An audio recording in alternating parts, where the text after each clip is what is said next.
Assalamualaikum warahmatullahi taala wabarakatuh dan salam sejahtera. Cikgu Wahidah binti Mbak Israel dari Sekolah Menengah Kebangsaan Al-Umrah. Subjek pada hari ini ialah Sains Tingkatan 3. Tema 1, Penyelenggaraan dan Kesinambungan Hidup. Bab 1, Rangsangan dan Gerak balas. Objektif pembelajaran kita ialah dapat menjelaskan dengan baik tentang pendengaran stereofonik. Standard kandungannya, kepentingan gerak balas terhadap rangsangan dalam haiwan.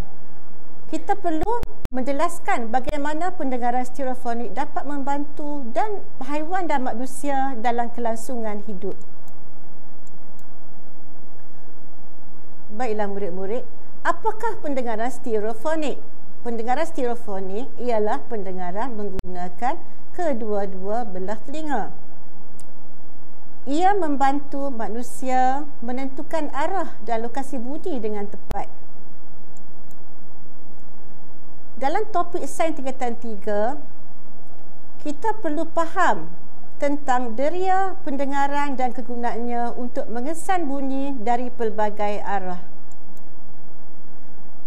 Murid-murid, apakah ciri-ciri pendengaran stereofonik? Yang pertama, pendengaran stereofonik menggunakan kedua-dua belah telinga.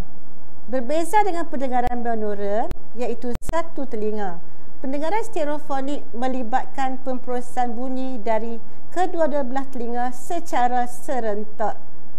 Yang kedua, menentukan arah bunyi.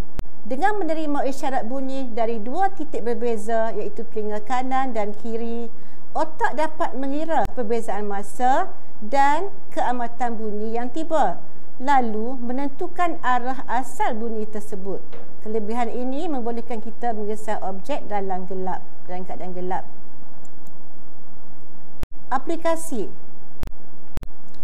Manusia menggunakan pendengaran stereofonik untuk menentukan lokasi objek yang mengeluarkan bunyi, membantu dalam interaksi harian dan keselamatan. Julat frekuensi bagi manusia ialah 20 hingga 20,000 Hz. Dalam topik sains tingkatan 3 ini, topik rangsangan dan gerak balas, pendengaran stereofonik dikaitkan dengan cara haiwan mengesan mangsa atau mengelak pemangsa menggunakan deria pendengaran mereka. Baiklah murid-murid, sekarang mari kita lihat julat-julat frekuensi bagi haiwan. Di sini ada tikus, ada singa laut, dolphin, kelawar, gajah, anjing. Di antara mereka, kalau kamu perhatikan di sini, kelawar mempunyai julat pendengaran yang sangat tinggi, iaitu terletak di antara 2000 hingga 100,000 Hz.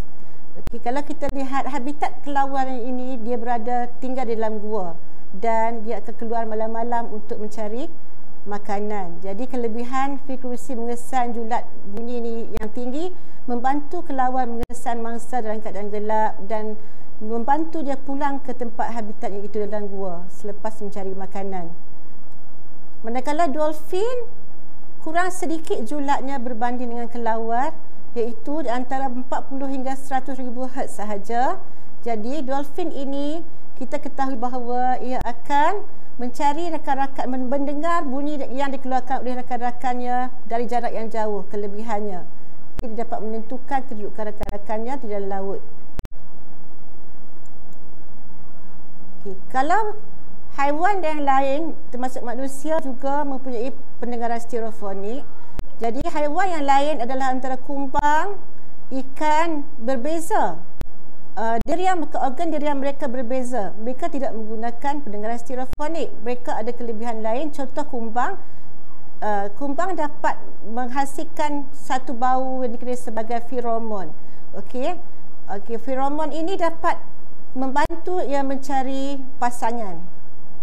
Ikan di bawah kawasan zon gelap ini, bahagian laut, ia mempunyai garis lateral. Garis lateral ini mengesan, dalam keadaan gelap dia dapat mengesan getaran dalam air dan seterusnya mengesan kehadiran pemangsa.